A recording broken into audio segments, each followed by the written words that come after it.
So hey guys, welcome back to the new video. आज हम ऐसे टॉप 5 ड्रामास की बात करने वाले हैं जो कि अब हिंदी डब में अवेलेबल हैं। अगर आप चैनल पे नए हैं तो पहले चैनल को सब्सक्राइब करें। ये टॉप 5 ड्रामास आपको ज़रूर देखने चाहिए। तो चलिए शुरू करते हैं। लिस्ट नंबर 1 पे आता है माय डीमन। एक स्ट्रॉन्ग एंड एक एरोगेंट बिजनेस वूमन और एक डीमन जो लोगों से डील करता है। जुंगू-वॉन एक पावरफुल डीमन है जो 200 साल से इंसानों की डिज़ायर्स पूरी करता है, बदले में उनकी सोल ले लेता है। दोदोही एक कोल्ड और एक प्रैक्टिकल लड़की है जो किसी पर ट्रस्ट नहीं करती। एक दिन एक्सीडेंट के बाद जुंगू-वॉन्स की पावर दोदोही की बॉडी में ट्रांसफ़र हो जाती हैं। अब डीमन को अपनी पावर्स वापस चाहिए और दोदोही को प्रोटेक्शन, इसलिए दोनों एक कॉन्ट्रैक्ट मैरिज करते हैं। पर प्रॉब्लम ये है, ये फेक मैरिज धीरे धीरे फीलिंग्स में बदलने लगती है और पीछे से इनका एक डेंजरस एनिमी पीछा करता है जो इन दोनों को ख़त्म करना चाहता है। तो इन दोनों की ये कहानी पूरी होगी या नहीं, ये जानने के लिए आपको ड्रामा पूरा देखना होगा। लिस्ट नंबर 2 पे आता है जीनी मेक अ विश। कभी सोचा है अगर आपको अचानक से एक जीनी मिल जाए जो आपके हर एक विश पूरी कर दे? तो ये कहानी है खायांग की, जिसकी लाइफ प्रॉब्लम से भरी हुई होती है, लेकिन एक दिन उसकी लाइफ टोटली चेंज हो जाती है जब उसकी मुलाकात जीनी से होती है।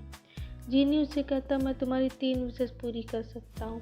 पहले तो खायांग को भरोसा नहीं होता है, पर जैसे ही उसकी पहली विश पूरी होती है तो जीनी पर भरोसा करने लगती है। लेकिन प्रॉब्लम ये है कि जीनी सिर्फ विशेस पूरी नहीं करता, वो खायांग की लाइफ में अनएक्सपेक्टेड क्योस भी ले आता है। जैसे जैसे विशेष बढ़ती हैं वैसे वैसे एक डेंजर सीक्रेट सामने आने लगता है।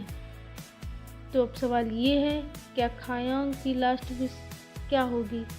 क्या वो जीनी को बचाएगी या वो अपने लिए विशेष मांगेगी? ये जानने के लिए आपको ड्रामा पूरा देखना होगा। इस नंबर 3 पे आता है बिजनेस प्रपोजल।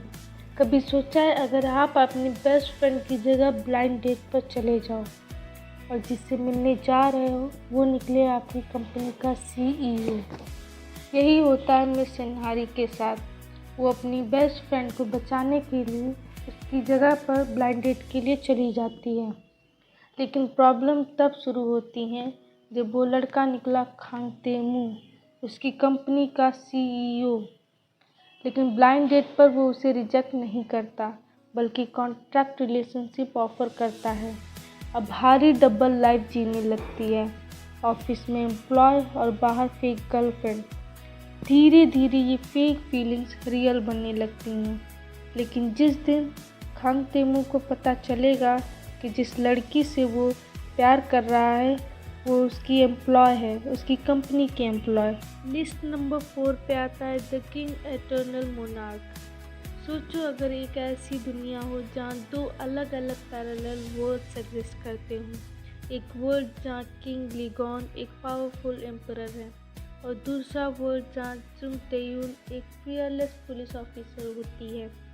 सब कुछ नॉर्मल चल रहा होता है जब तक एक मिस्टीरियस पोर्टल उन दोनों दुनिया को कनेक्ट नहीं कर देता। लीगॉन सच का पता लगाने के लिए उस पोर्टल से गुजरता है और पहुंच जाता है एक बिल्कुल अलग दुनिया में जहां उसकी मुलाकात होती है जुंग तेयू। लेकिन असली सवाल ये है, अगर पोर्टल बंद हो जाएगा तो क्या लीगॉन कभी अपनी दुनिया में वापस जा पाएगा या फिर हमेशा के लिए इस दुनिया में ही फंस जाएगा? लिस्ट नंबर 5 पे आता है माय बॉस। एक टॉप लॉ फर्म और उसका सबसे स्ट्रिक्ट बॉस कियान, परफेक्ट लॉयर लेकिन एटीट्यूड इतना कोल्ड कि सब उससे डरते हैं। फिर उसकी लाइफ में आती है चैन, एक सिंपल लड़की जो लॉयर बनने का सपना लेकर उसकी फार्म ज्वाइन करती है। ऑफिस में रोज़ डांट, टफ केसेस और एंडलेस आर्गुमेंट्स, फिर भी गिव अप नहीं करती। अब बॉस और एम्प्लॉय एक ही घर में रह रहे हैं और फीलिंग्स भी डेवलप हो रही हैं। पर जब चैन का कियान का सच पता चलेगा तो क्या उनका रिश्ता शुरू होने से पहले ही ख़त्म हो जाएगा? ये जानने के लिए ड्रामा आपको पूरा देखना होगा।